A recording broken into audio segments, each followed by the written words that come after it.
All right, guys, what is going on? It's Carnage Defense bringing you another video today. And in today's video, we're going to talk about what happened with the 500 round review on the SIG P365X macro comp.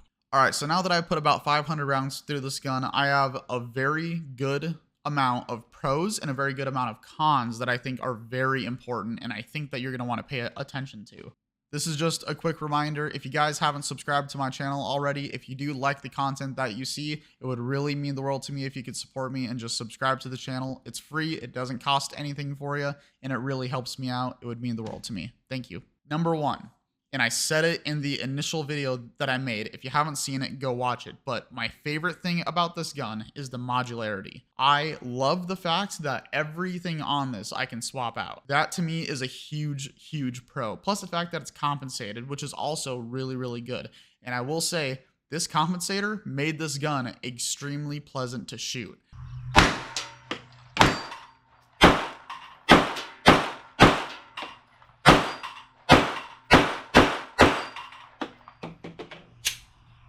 I like the recoil.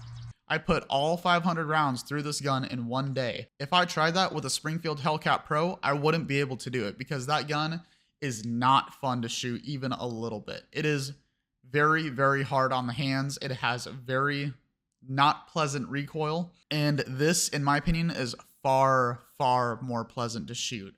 I could actually shoot this thing all day long. I'm not even kidding.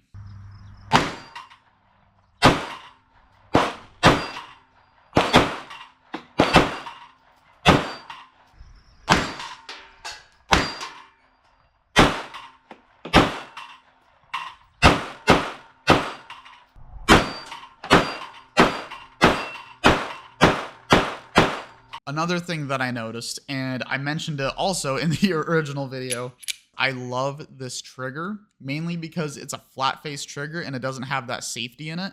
I did not get even a little bit of trigger bite. And I also wore gloves for about half of the attest, and I had enough room in here to fit my finger with a glove, which was nice. So overall, ergonomics were amazing. The recoil control was amazing. I really like the trigger in this gun. The modularity is super, super awesome. But now let's talk about the cons, and there is quite a few of them. Number one, I shot this gun so much. I put about probably 4 to 5 magazines through when I first got there, and the gun was so hot to the touch, I wasn't able to shoot it. That's really freaking hot already.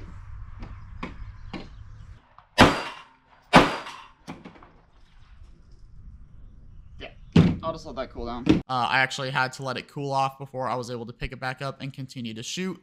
And then again, 4 to 5 magazines later, it got extremely hot again. And I said, screw it. I just put on gloves and I continued to shoot. This gun got extremely hot very quickly. And that's something that you need to know, especially if you're going to be training with this gun for your everyday carry. That means that when you're going in and you're going to holster this gun appendix style, if you've been shooting this gun a lot, you're going to burn yourself and it's not going to feel good. So that is a factor. The second thing that I noticed is the finish on these magazines. I'm going to do my best to show you, but this magazine here is the SIG magazine. This magazine is a Springfield magazine. I've shot the Springfield. I almost have probably 1,000 rounds through the gun that this goes to. This is the main magazine that I use for it. And the finish on this is 10 times better than the finish on the SIG. And they're the same price. If you notice, I'm down to bare metal on this SIG magazine. And it's not just this magazine. It's both of them. There's both magazines. I'm down to bare metal on both of them, on both sides. These magazines look like they've been put through the ringer for thousands of rounds. But that's the crazy part, is that they haven't been put through the ringer for 1,000 rounds. It's only been 500 total. So that's 250 per magazine. And just so you know, that is the back end. Definitely has some wear. In my opinion, for a $60 magazine between Springfield and SIG, this is a huge, huge letdown, especially for as much as these magazines cost. In order to get it to where it's not going to rust, I either have to spray paint this or I have to go and get this Cerakoted. And these magazines cost the same amount. I don't know what Springfield does for their coatings, but it's far superior than what SIG does. So this is going to be a rusting problem. And I'm not going to go buy another $60 magazine only for it to do it again 250 rounds later. So I'm going to reach out to SIG and see what they say about this, because to me, this is unacceptable. If I have an update, I'll put it here. All right, so I just got off the phone with SIG customer service, and basically what they told me was the wear on the magazines is normal, which despite all the other guns and magazines that I own, this is the only one that's down to bare metal. I would consider that not normal, but maybe to a company that's used to it, that's standard. The customer service representative said that because it's worn down to bare metal, I should not experience a rusting issue as long as I don't live in a humid environment, which I do, and as long as I maintain my guns, which I do. And he says the reason why people end up coming up with rusting issues is because more than likely they live by the ocean or in a very humid area. I am in one of those situations. So will I experience rust? It's a possibility. And if I do, I will let you guys know. I'm hoping I don't, but we will see. So as far as maybe getting the magazines replaced, getting them refinished, I don't see SIG doing this. Odds are they're just going to tell me to pound sand, basically. So in my opinion, that's a little disappointing considering that this is not normal wear, in my opinion, with all the guns that I own, the Canics, the Springfields, the Smith & Wessons. I own a bunch of different firearms at a bunch of different calibers, and this is the only one that I've worn down the finish on in only 250 rounds, which isn't even a lot.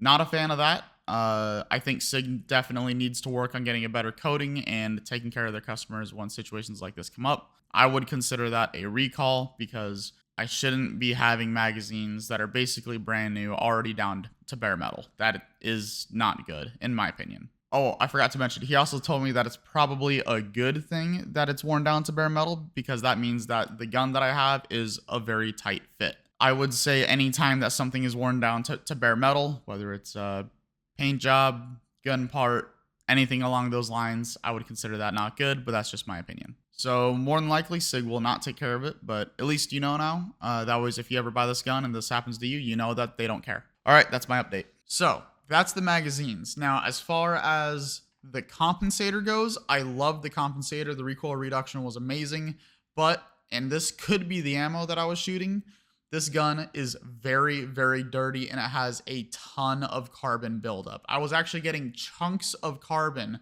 coming off of the end of the barrel. As I was shooting, the bullet would nick it and I'd get a chunk of carbon flying off the barrel because it built up around the barrel so badly. I'll see if I can show you the barrel. I'm going to do my best to show you on this, but if you look closely, you can see the chunks of carbon on the end of the barrel. If the light hits it just right, that's literally chunks of carbon. So this gun was shooting so dirty, there's chunks of carbon buildup on the end of the barrel. Is that the end of the world? No. In the end of the day, it's a compensated gun, and I get it. And not to mention it was cheap ammo too. That's probably not helping. But in the end of the day, it's still important to notice for maintenance-wise. So when it comes to maintaining your gun and cleaning your gun, that is something very important that I think that you should definitely consider. It is going to be a very dirty gun. It is what it is. You know what I mean? There's not really a whole lot you can do about it.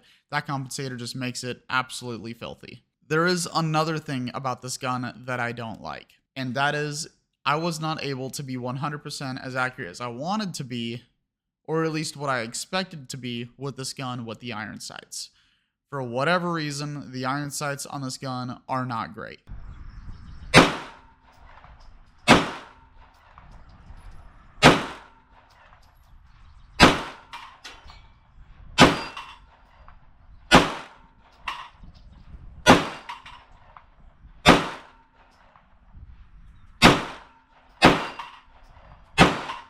For me, I've been shooting iron sights for a little while. I'm pretty darn accurate with them.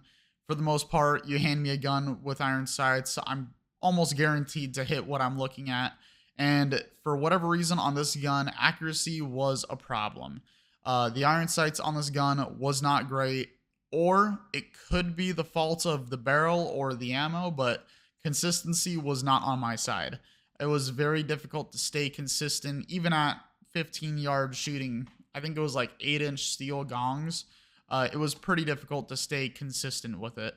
Even though I was aiming at it the way that you're supposed to be, I was controlling the trigger the way that you're supposed to be, and I just wasn't hitting the target. And I still to this day don't understand why.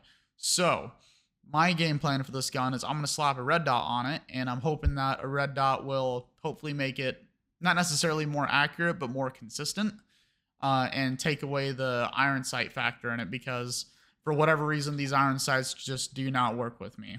And I also watch other channels, and they all pretty much say the same thing. Accuracy wasn't really on their side. For whatever reason, it just wasn't as accurate as what they were hoping for it to be. And it's the same over here too. For whatever reason, I just wasn't that accurate with it.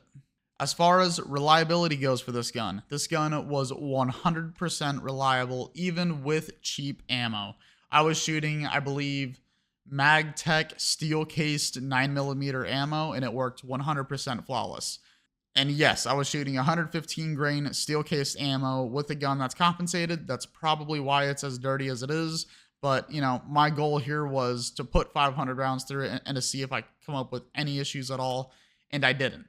I mean, I had the odds stacked against it, pretty much shooting the cheapest 9mm I could find, and it didn't care. It took it like a champ.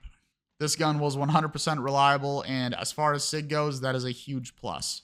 But then again, that's only 500 rounds. Now, 1,000 rounds, could things happen to where it's not as reliable? Sure, but I don't see that happening with this gun. I would say it's been 100% reliable, and even at 1,000 rounds, I would say it's still gonna be 100% reliable. Now, the question is that right around $800 for this gun, is it a good purchase?